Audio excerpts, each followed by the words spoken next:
If you've lost access to your Chime account and no longer have your phone number, you can still recover your account by following these steps. This guide will help you regain access to your account securely. Step 1. Visit the Chime website.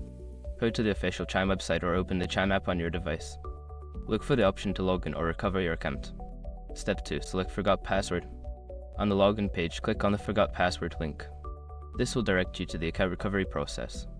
Step 3. Enter your email address. Provide the email address associated with your Chime account. Make sure it is the correct email, as this is where recovery information will be sent. Step 4. Check your email. Look for an email from Chime with instructions on how to reset your password or recover your account. Follow the link provided in the email to proceed. Step 5. Contact Chime support.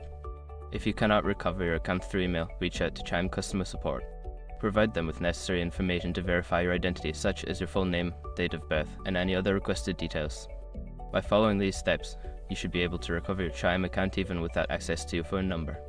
If you encounter any issues, don't hesitate to seek assistance from Chime support team.